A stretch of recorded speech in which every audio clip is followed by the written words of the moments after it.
May kasama ng nalaglag sa karera sa Final Four ang Ateneo Blue Eagles matapos i-eliminate ng Adamson Falcons ang NU Bulldogs sa UAAP Season 87 Men's Basketball Tournament kanina lang. Inaabangan naman ngayon ang muling sagupaan ng defending champions de La Salle Green Archers at ng UP Fighting Maroons. At live mula sa Big Dome sa Smart Araneta Coliseum, nasa frontline ng balitang yan si Ian Suyu. Ian, anong latest dyan sa Big Dome?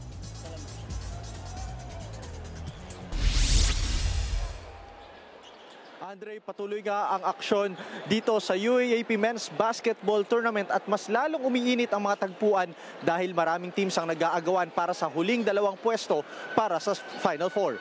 Sa ngayon nga, kanina nagtapat na ang Adamson kung saan pinatumba nila ang National University sa score na 53-41. Naging malaking bagay para sa Adamson Soaring Falcons ang kanilang composure kung saan nagpakawala sila ng 22-39 run para makuha ang panalo kontra sa NU. Nanguna sa ratsyada ng Falcons sa larong yan si AJ Franzman na umiskor ng 7 sa 18 puntos niya sa fourth quarter. Kumubra rin siya ng 11 rebounds at 3 assists.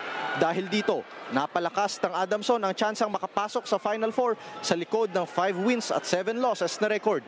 Sa ngayon, nasa 5th seed sila habang ang NU naman sinamahan na po ang Ateneo Blue Eagles sa basement, nalaglag na rin sa Final Four contention. Samantala, sunod namang maghaharap ang dalawang finalists noong season 86. Yan ay ang UP Fighting Maroons at defending champion de La Salle Green Archers. Sigurado na ang pwesto ng dalawang koponan sa Final Four at hawak din nila ang twice to beat advantage. Beat ng La Salle ang 8-game winning streak habang galing naman sa pagkatalo ang UP sa kamay ng NU. Target ng Fighting Maroons na makabawi matapos matalo sa una nilang tapatan kontra La Salle 68-56. Andre, alam mo ba kailangan magdoble kayod ng UP Fighting Maroons ngayon, lalo na at nakumpirma natin kanina na hindi maglalaro ngayong gabi ang kanilang big man na si Quintin Millora Brown due to personal reasons.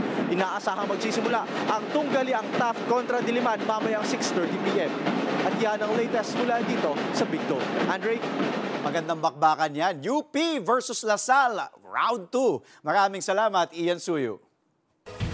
Mga kapatid, Nikki de Guzman po. Iba na ang may alam at may pakialam sa panahon ngayon. Para sa tuloy-tuloy na balitaan sa Frontline kahit weekend, mag-follow at mag-subscribe sa social media pages ng News 5.